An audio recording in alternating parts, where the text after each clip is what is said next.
Hello and welcome to the session Traveling with Tactile Jr. through diverse classrooms.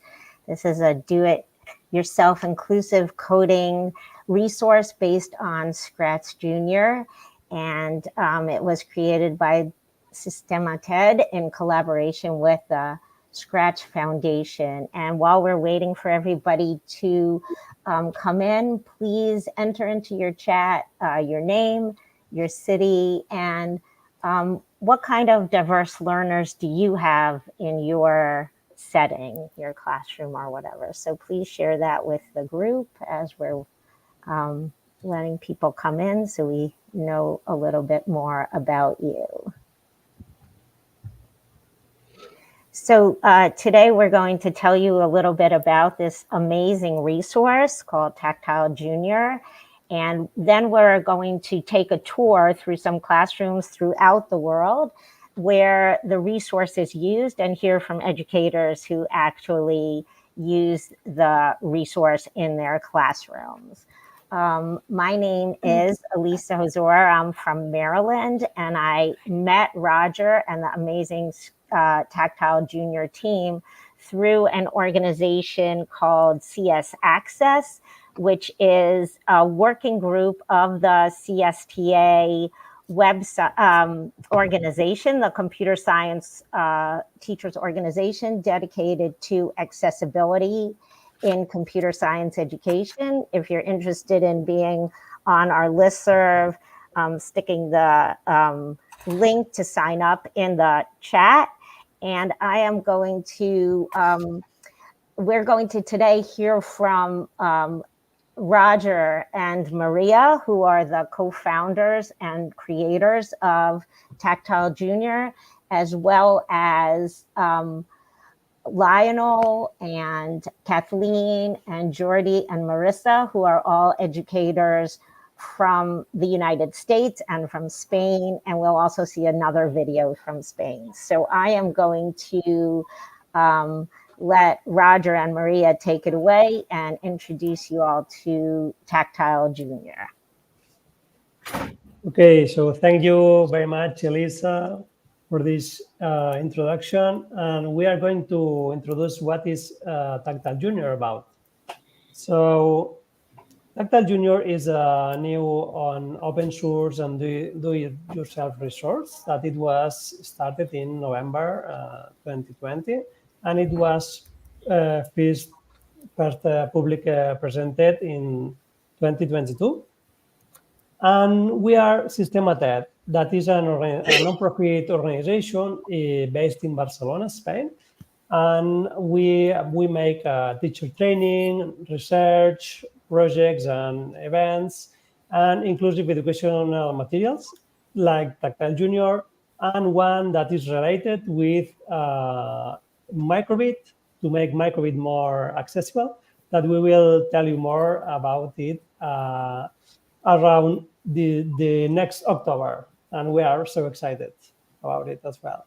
So thank you very much for all the people and organizations that has helped during this process of designing, developing, and expanding this resource that is Tactile Jr. And we have won some prizes during the last years. And we are as well in a transition of the name because of a change in the Scratch Foundation policy. We are changing the name from Scratch Jr. Tactile to Tactile Jr. That is the new name you will find everywhere since the last month. But we apologize if you see in some moment the last name because it's still in this transition. So this is the new logo that I'm happy to share with you. And as well, we are happy to announce that just now there is open Discord funding that you can contribute with the project and got kits or donate kits to any school that can need it. And you can participate through this link to this Goteo platform that is a social crowdfunding platform in Spain. And it is open until mid-August. So we will talk about the beginning of the project. No? Imagine that you see the world through a tube and blurry, and you need to go to the school, cross the street, or play with your friends, or study. It should not be easy. And this is the way that Maria, that is here, is the co-founder of Tactile Jr., was seeing the world when she was a child. And it was not no easy. She receives a lot of no, you cannot do this, you cannot go there, you will never achieve a lot of things, or you will not be able to study. But thanks to the help of the parents, of some teachers, she finally could study, could have a career, and now she wants to make something for the students that are in the same situation, that are a lot. And for example, only in Spain we have this number of students with some type of disability. It's said that 25% of the students may have some type of diverse needs of learning, even from language or disabilities. And people, of course, a lot of people with different type of visual impairments. And in Spain and in US, and these tendencies to these students go to the ordinary schools together with the other students. So we need resources so we can learn together. And a lot of students in the world doesn't have internet connection at home. So it's as well a very important need to have unplugged resources to develop the same abilities than others. For example, these 21st century skills, computational thinking, problem solving, collaborative work, digital skills, how can they develop the same skills than others? Children like Chloe, David, Marisol, Musa, or Elizabeth, children like the children you have in your schools. So we realize that quality education is not for everyone, and with the mission to reduce the divide among underrepresented groups, we have been developing Tactile Junior with the idea of making creative coding able, without the screens, touching in a social and collaborative way, and seeing as well. So we want to make a resource that is for all, but is as well attractive for the ones who can see or who can touch, or for all, so they can plan and live together. And it has been developed with during the last 3 years with the collaboration of the Sketch Foundation. So we are happy to share with you this Tactile Junior. So what it is a Sketch Junior? We started thinking about making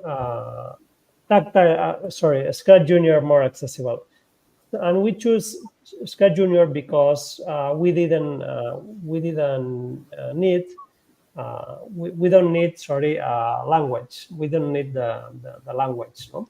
So it's simple more simple for students with cognitive disabilities or little children. And the idea is to make the student have the same experience that Scratch Junior, but in a tangible way without screens. So this is the current version of the kit. That is, everything is open and you can download and print all the designs. And let's see how it was developed. Well, we tested with a lot of students, so it can be used for most of them or for all of them, ideally. And we made tests with ONCE in Barcelona, that is our organization for the blind. And we realized that a lot of diverse of visual impairments, not only blind, but blur or looking shapes or photophobia. No? So we try to include all what we learn from these students on the designs of that material. And as well, with the students with cognitive disabilities, even if they are 16 or older, it's good for them because they can develop like spatial orientation and sequence. And for example, they can adapt very good, very fast the projects to their own interest. For example, this student like football. Like in Spain, we say football, but in US is soccer. No? So this student liked soccer and started to be a bit tired of coding, and but talking about soccer and soccer. And we said, okay, we can make a football field, and you can make Messi in Play-Doh. So he was so excited and made Messi, and then we need to code Messi to make goal.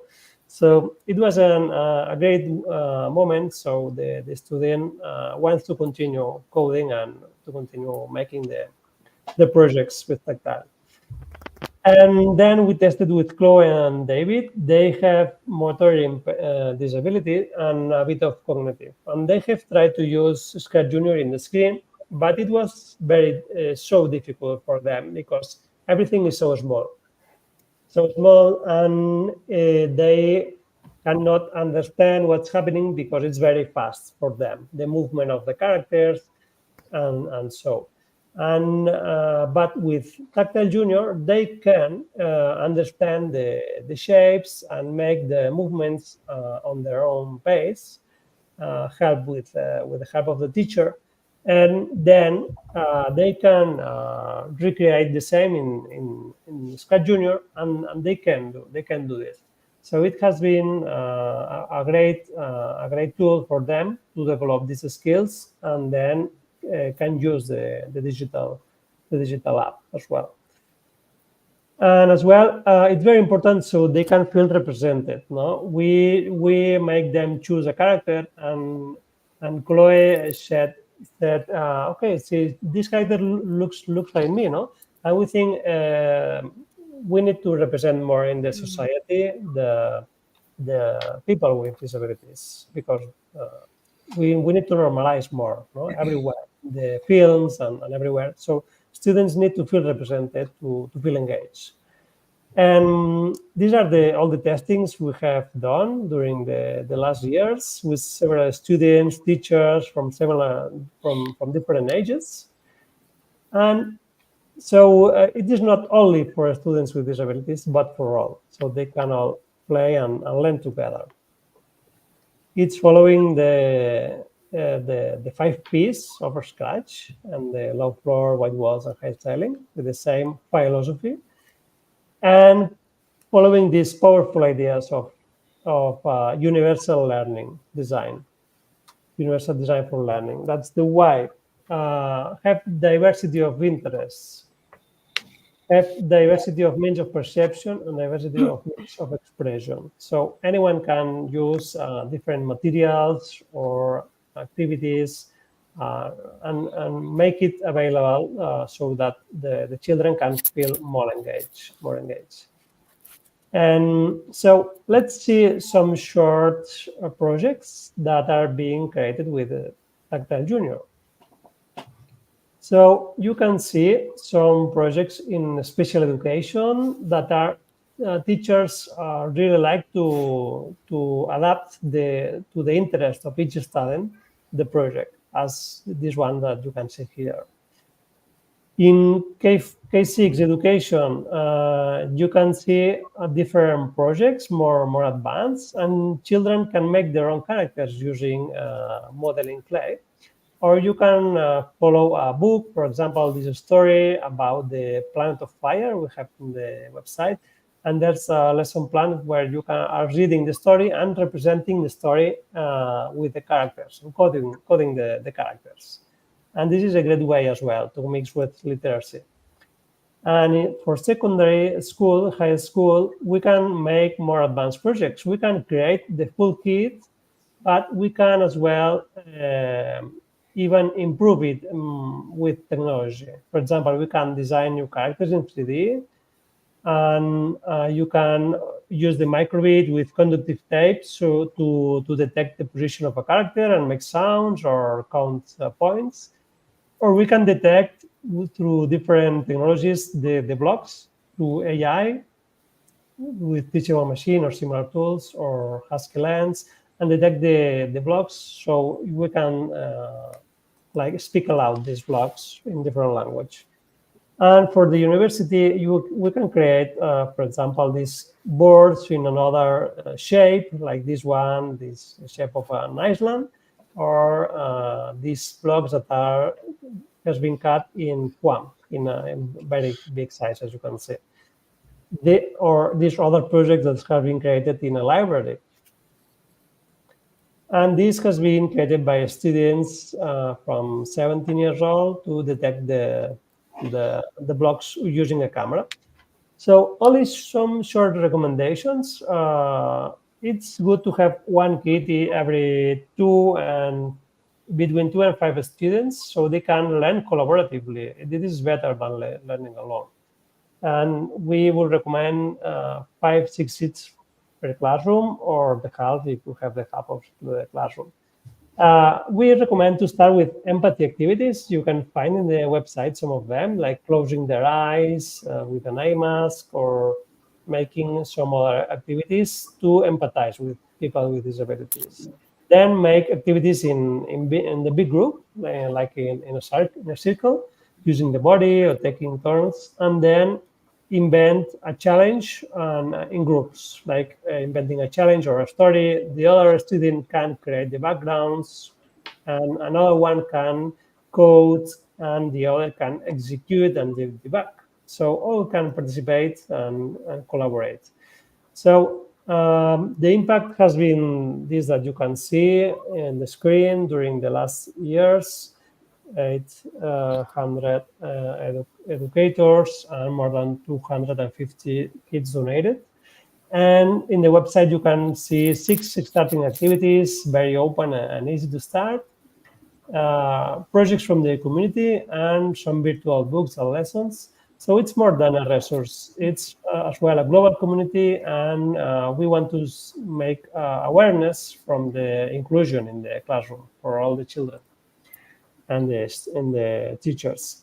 In the website, you can see we have integrated a new accessibility plugin in the bottom right that is very easy to use.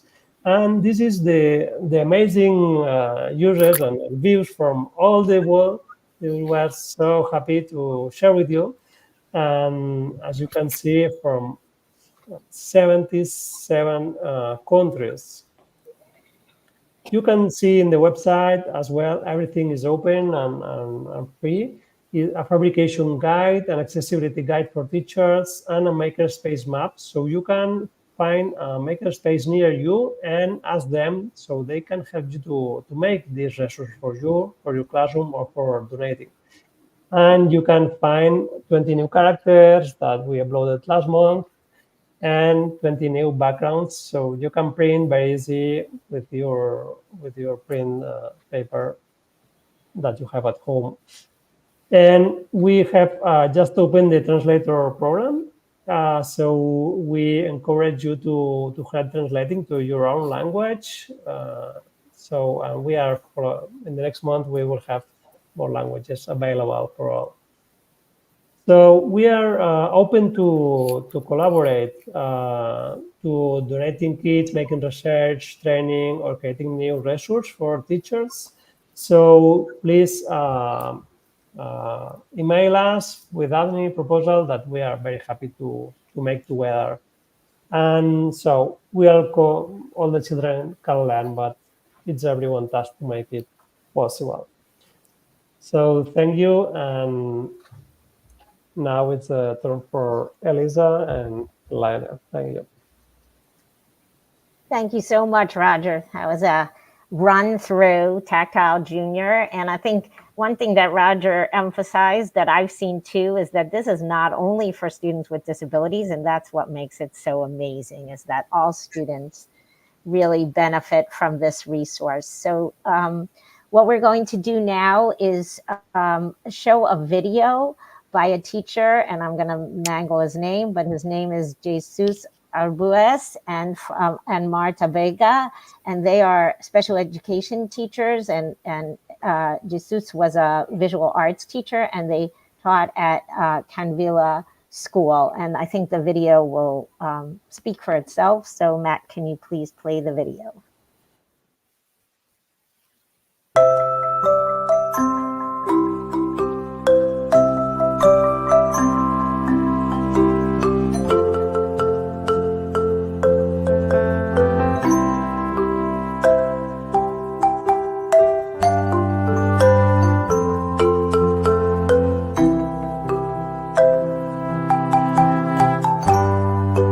Special Education School Canvilla is a teaching center dependent on the Municipal Services for the Disabled, an autonomous body of the Mollet del Valles Town Council.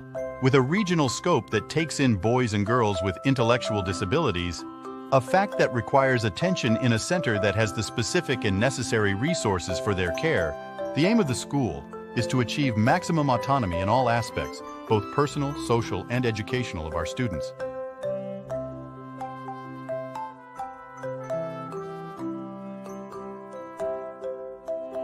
Develop their abilities to the maximum in order to achieve full integration into society.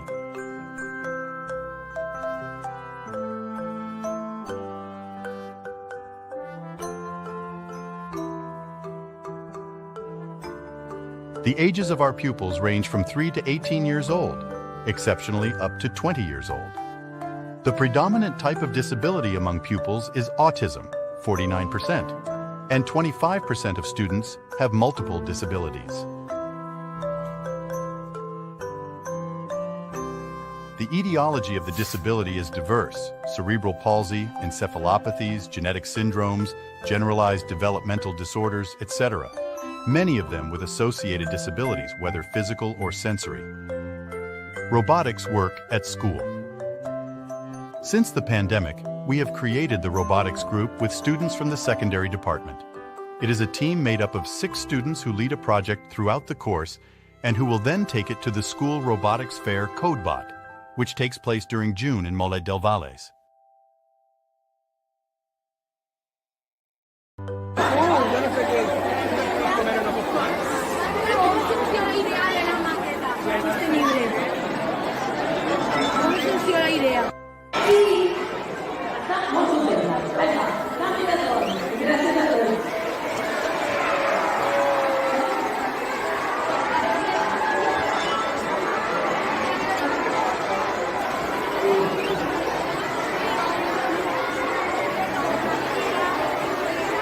The entire secondary school department participates in the project through the workshop that we hold one morning a week. Coding is done through different programs, Scratch Jr., Scratch, Lightbot, etc., that we use in a tangible way with tablets, digital panels, and computers. The aim of the workshop is for them to become familiar with the programming language in a fun and successful way, so that everyone can carry out the programming of a robot. We start by manipulating the computer code with Scratch Jr. Tactile, which allows us to build the commands we want to give like a puzzle and reproduce them with the objects we have placed on the grid. Scratch Jr. Tactile allows us to bring all previous skills in computational thinking into play. It allows us to manipulate the code in a tangible way. It is also very useful for students with visual impairments. We work on organization, planning, laterality, acceptance and rectification of one's own mistakes, and respect for the work of others.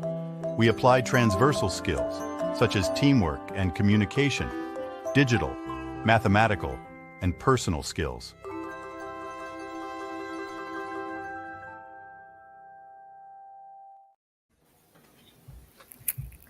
So next we're going to hear from Lionel Bergeron, who's a teacher in New York City. Hello, everyone. So again, my name is Lionel Bergeron. I work with New York City's Computer Science for All team in elementary school. And so I'm going to just share my experience with Tactile Jr. So through an opportunity with the Scratch Education Collaborative, we were able to present during the 2022 Scratch Conference. and assisting me was one of my teachers, Leslie Johnson. And through that experience, she inquired about something that she had saw in another session, and that was the Tactile Jr. Next slide. So Tactile Jr. presented on creating their innovative and accessible education materials linked to the Sustainable Development Goals. Okay, next slide. And so from there, Leslie Johnson and her co-teacher, Erica Simone, at a school in Staten Island, really wanted to learn more about the 3D printing of the materials. Next. She was working with fifth graders in different platforms for creating 3D modeling and 3D printing. And she thought that the blocks from Tactile Jr. would be really useful in the early elementary classrooms when learning Scratch Jr. And so she began printing the blocks from Scratch Jr. with her students. Next. And then using those blocks to teach students how to use Scratch Jr. Now, one of the things that she moved on to was that she also learned that having some of her fifth graders who were doing the 3D printing, going into the second grade classrooms and using them and help teach the class how to use Scratch Jr. with these blocks.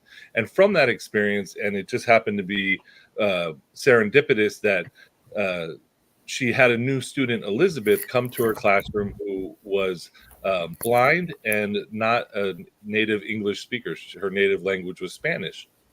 And so she paired her up, Elizabeth, with one of the fifth grade students who began teaching her how to code in Scratch Jr.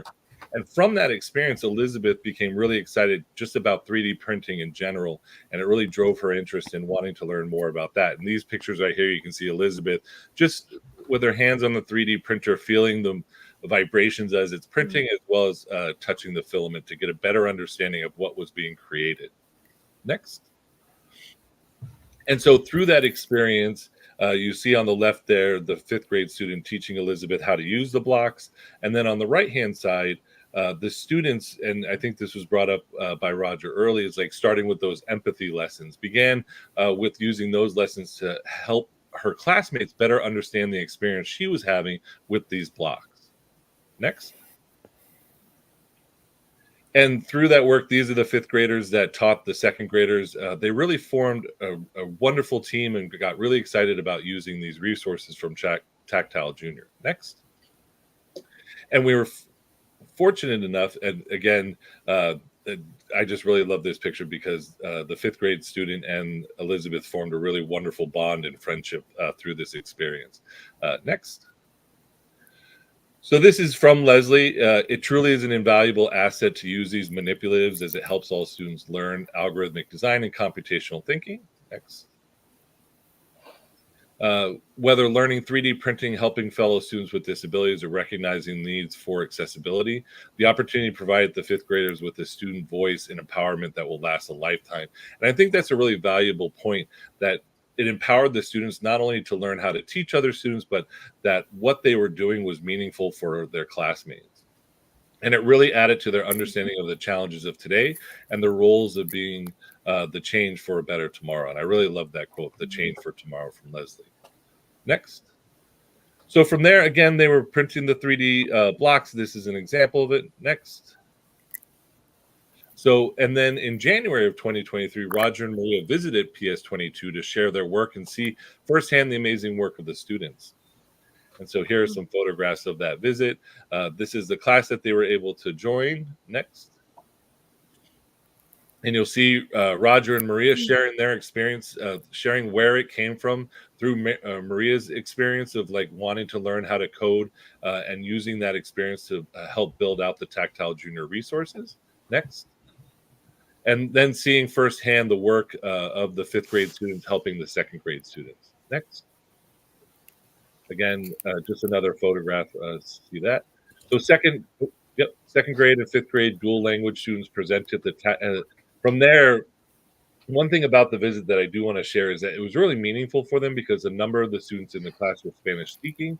And so to have representatives from Barcelona, Spain, come in and share their own experience and giving them a world understanding of the impact that they could have with the work that they were doing, the students themselves, was really valuable. And so from there, they wanted to share their experiences with other students that might not be participating in these classes, as well as the community. So the dual language students presented at their STEAM fair, and they had adults as well as other students participate in the exercise of building empathy and then using the blocks to do simple activities during the STEM fair.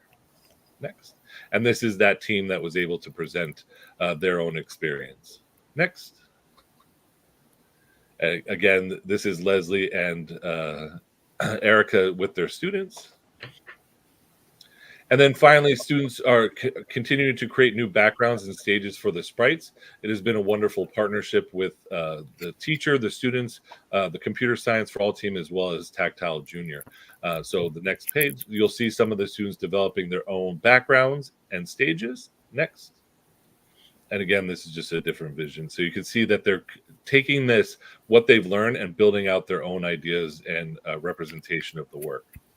And finally, CS for All continues to identify how Tactile Jr. can support New York City Public School and computer science education. An example of that is we're trying to find different materials because not all schools have access to laser cutters or 3D printing. So one thing, a wonderful teammate here at Computer Science for All did a workshop using the Cricut cutter and foam pages. So printing out foam versions of the blocks that students could then use in the classroom. Thank you. Awesome. Thank you, Lionel. That is really inspiring how it was used. Now we're going to cross the Atlantic and hear from Jordi and Marissa about how they used it in Girona. Hello, everyone. We are going to talk about a program from the Catalan government called FAIG. FAIG is a polysemic word, which means I do, and also is the name of a tree, the tree that you can see in the image, which is a beech in English, not a very nice name. And well, in Catalonia, there are 150 schools. In our area, there are 370 centers, and 18 of these centers are participating in this program.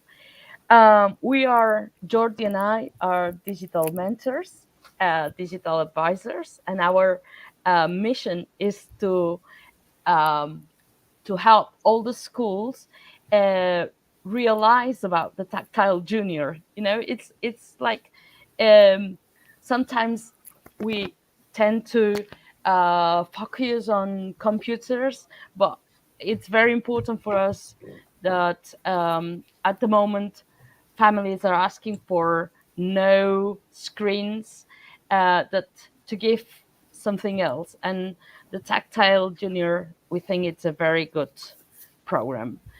This would be like the aim of our project. Jordi, you want to explain? Hello, everyone. I'm Jordi. Our idea was, we are advising to in between 20 and 30 schools and high schools. So we thought, we can try to get to not just our centers, but all the centers, educational centers of the region we are. So we asked some help to Maria and Roger, and we learned how to create the Tactile Junior resource. And we made 4 of these ones. And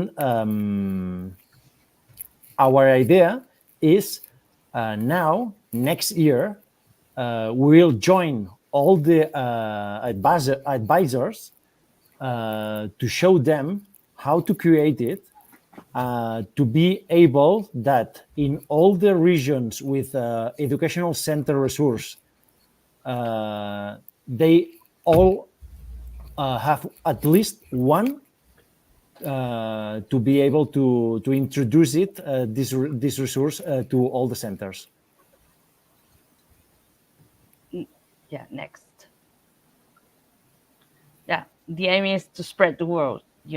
It's to make everyone aware that it's a resource not only for people with any kind of visual difficulty, but for all the students. We have tried with different abilities, and even children without any special needs love it, because it's a way to program.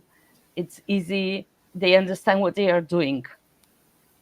And as Marisa was saying, there is a huge movement against the screens. And when we discovered the resource with Maria and Rougeau last year, we realized very soon that it was not a resource just for some students, but for everyone to start coding without screens. Yeah. And yes, we work in research centers, and these are like it's a center where all the schools can ask for the material. These are public, and we can go there. You can find books, you can find things that you may not be able to buy for your school, or some things that you would only use once. You can go there, like maybe see, I don't know.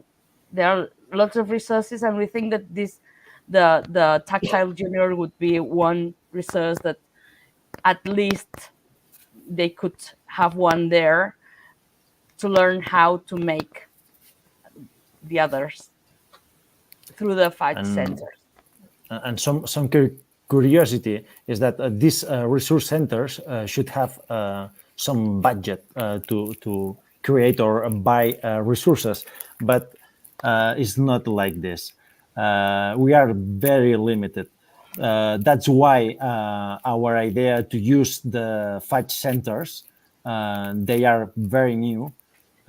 So all of them, they have a maker classroom. So it's the easiest and cheapest way to make Tactile Junior arrive to all the centers. Okay, thank you. Thank you very much. Okay, and finally, back in the United States, Kathleen will talk about how she uses Tactile Jr. in her classroom in Virginia. Hi, everybody. I'm Kathleen Fugel. I'm a STEAM and CS teacher at a public elementary school in Virginia in the US. And in this role, I teach all 450 students in our school. And this includes 30 students in a specialized program for students with autism. Last year, I was very fortunate to meet Roger at the Scratch Foundation, where we both happened to be visiting. He had a complete Tactile Junior kit with him, and I saw it in person for the first time. So I had seen them often in social media, but something about seeing it and touching it made it all click for me. And I began envisioning how my students could use Tactile Junior in our school's STEAM lab. So I realized that Tactile Junior would really meet the needs of many of the students in the autism program. First, Tactile Junior is an unplugged resource.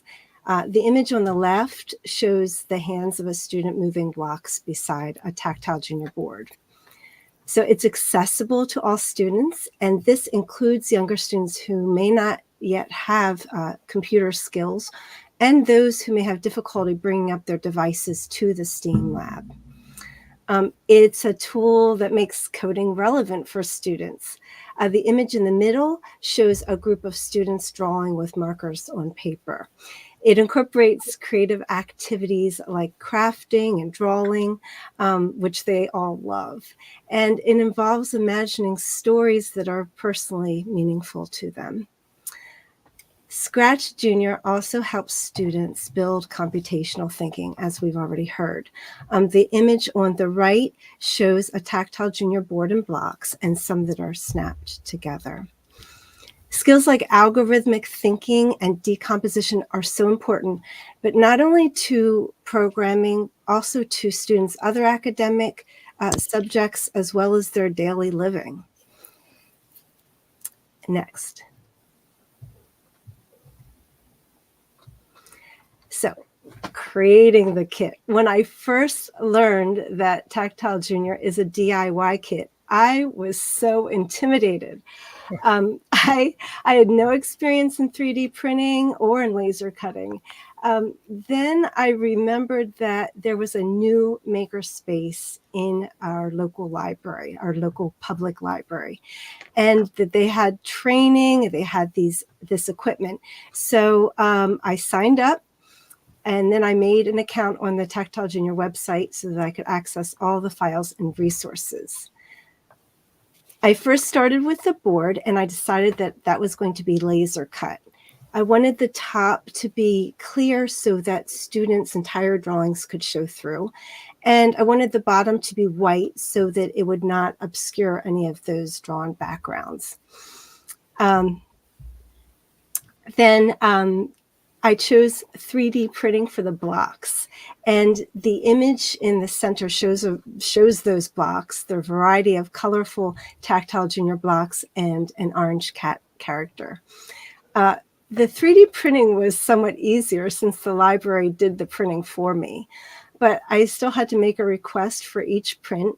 And since the blocks had to be ordered one color at a time, I got some good experience in customizing those Tinkercad files. So as a result, I had a brand new Tactile Jr. kit.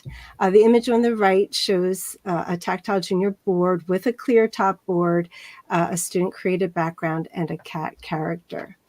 And there's a string of Tactile Jr. blocks below the board. I'll tell you, what was most unexpected was the way I felt so proud of myself. It was unusual, but I had inhibitions, I overcame them, and I created something new using tools that were new to me. So after that, I just felt really good about it, and I was so excited to introduce Tactile Jr. to the students in the autism program. Next.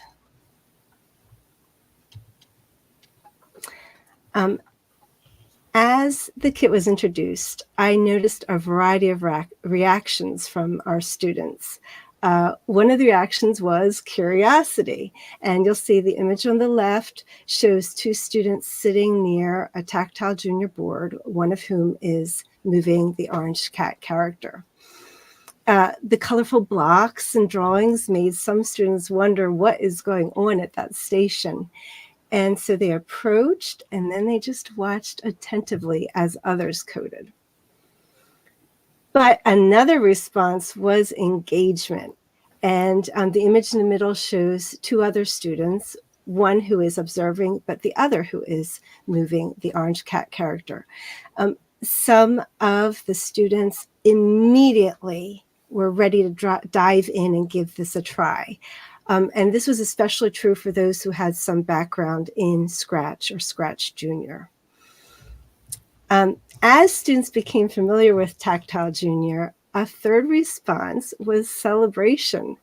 The image on the right shows me sitting beside a student, and that student is facing a Tactile Jr. board with two characters on it, if you look carefully.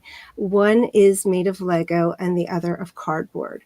And the student has a big smile. So it just happens. Students cheer when they successfully code their characters and stories in Tactile Jr. And as a teacher, what a wonderful feeling it is to witness this joyful learning. Thank you.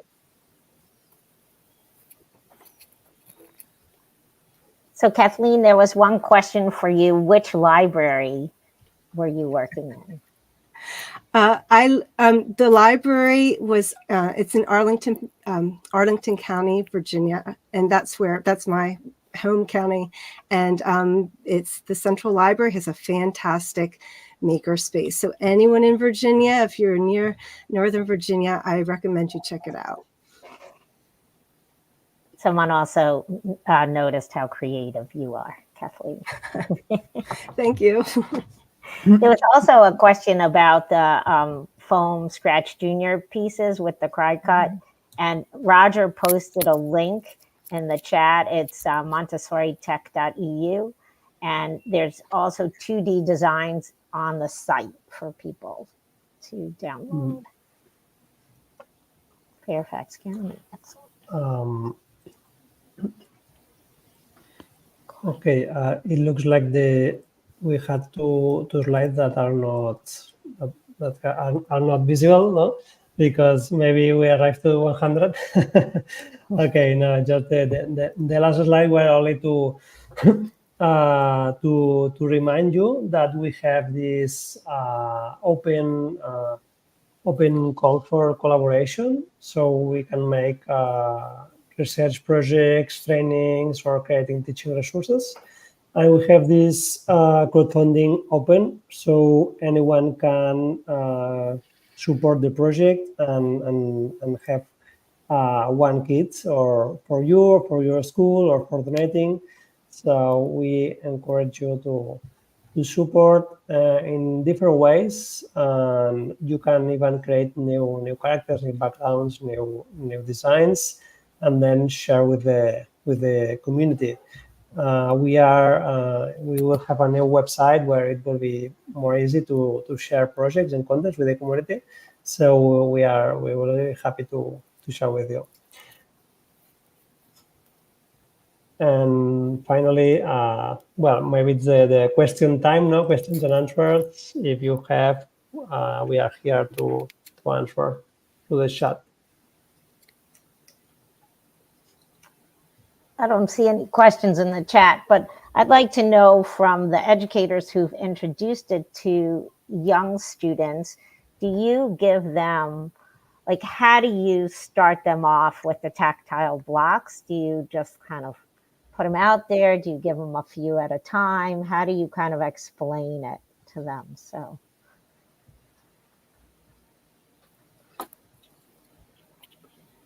I can jump in with that. So when I've introduced Tactile Jr to students with no prior Scratch Jr experience, I give them one block at a time, and they're the 4-arrow blocks.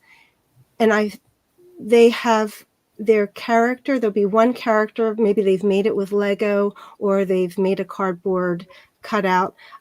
That will be them. And then there'll be a goal.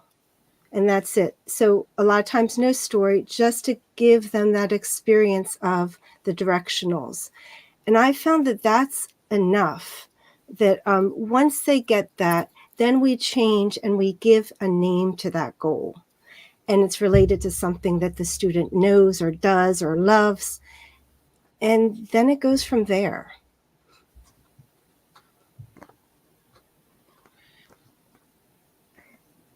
Someone asked how they can sign on for the collaboration. Yeah, so you can write us on this email that I have posted in the chat, or through the website tactilejr.org, and we will be holding a live session, very short, like 15 minutes live session at 5 on the expo booth that I will share with you now. At 5, well, at 5 in Spain, at 11, so in 20 minutes, at 11 EST, to this link. So if you want to connect live and talk, or through the website or the social media, of course.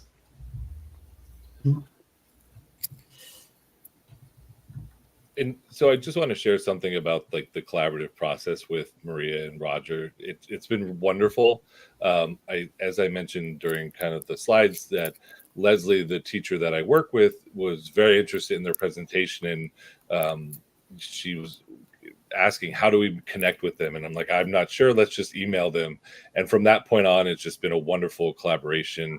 Maria and Roger are very open to new ideas and sharing their resources. For example, the foam cutting, we were just trying to think of less expensive ways for schools to be able to create the blocks, and they were made available a printing the downloads so we could print in that format, and they were really open to like new ideas from the teachers on how to use it.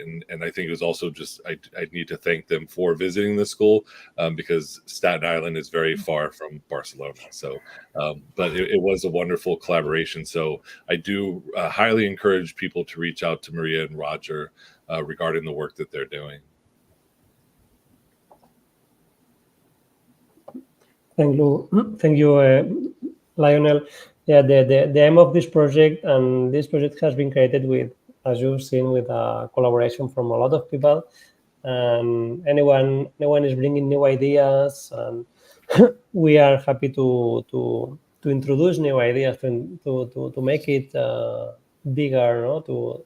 to make it more accessible for more children, even in an economical point of view, or social, or disabilities, or language. So we are so happy that it can arrive to all the children. And so we need you, we need your ideas, we need to adapt to your context or to your reality. And so we are so happy to make it available for more. No? And as you know, it's this open source project. So and anyone that is collaborating is recognized, and you can see all the people that has been collaborating in the project in the about page. And so here we are. Thank you, Weishu, for your contact. We will in touch. So I also just wanted to share regarding the question of the foam printout. One of the things that I recommend teachers doing, or if you're interested in reaching out to some of your service providers within the school, i.e. like a speech therapist, your physical therapist, your occupational therapist, they often use sensory resources with their students. One of the things was printing it out on paper, but that kind of takes away from the three-dimensional aspect of it, so that it can be touched and seen without using your vision. So some of the recommendations that just sharing this during teacher workshops was, you could do it on a very fine sandpaper.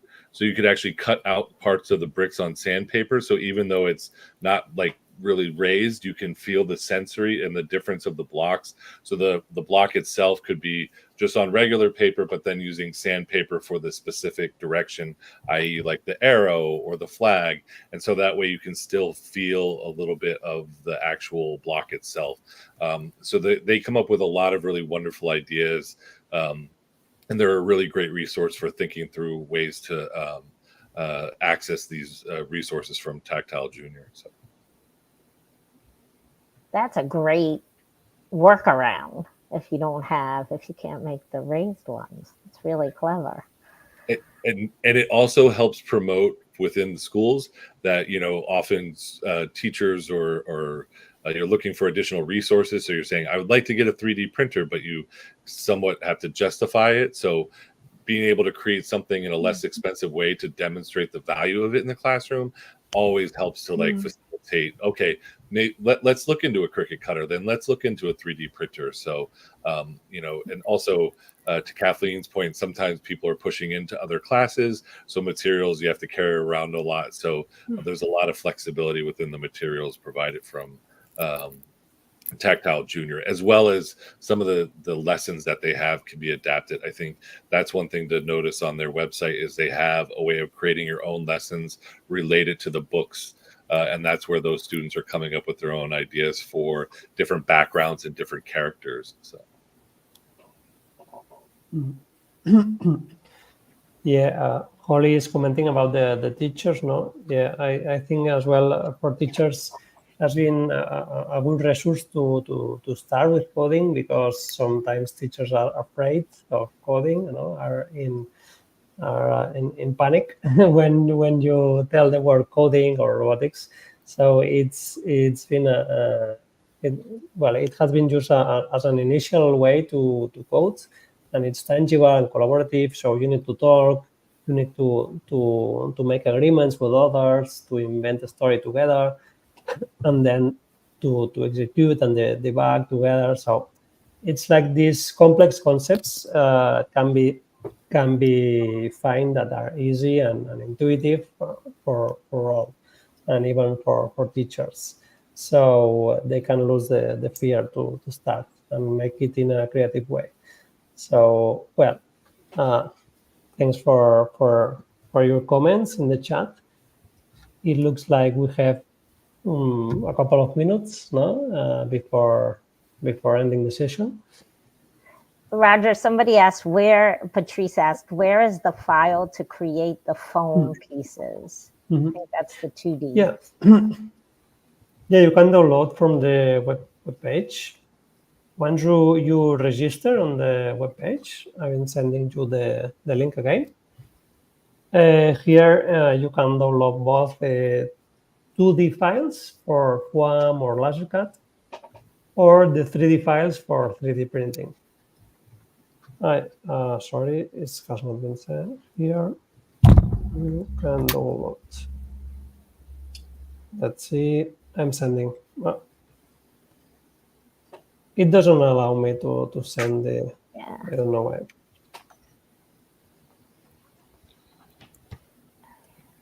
Well, you will see in the tactilejr.org in the create section at the right. I'm gonna try. No, it's not letting us post. If you cannot find, just ask us, and we will help you. Yeah. No. I'm gonna see if Matt can post it.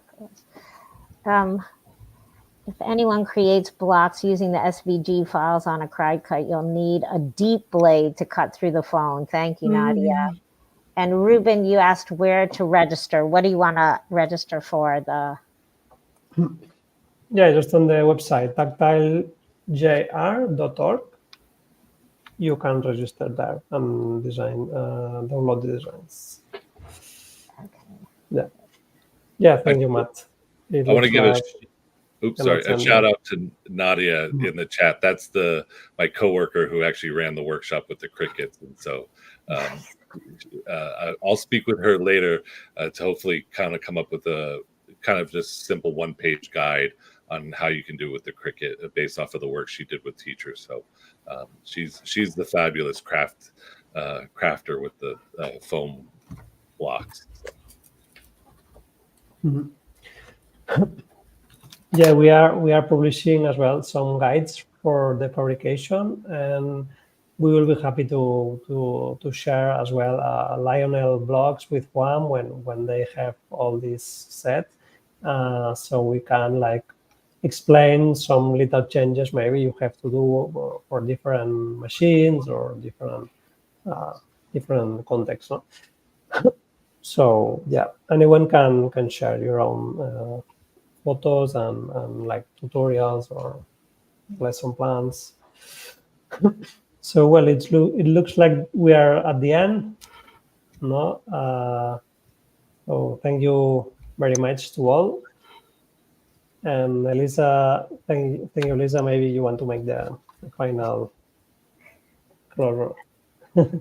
Yeah, I just want to say thank you to everybody who presented and shared. This is a fantastic resource. So anyone who's participating, please check out the website. If you just do Tactile Jr, you should be able to find it, even if we couldn't get you to the links. And yeah, there are lesson plans, there are ideas, and there's a way to share your own stuff too on the website. So that was a question that came in.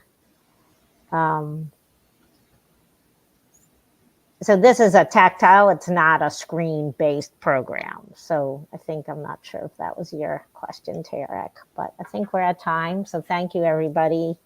And Maria and Roger, thanks for creating this amazing resource.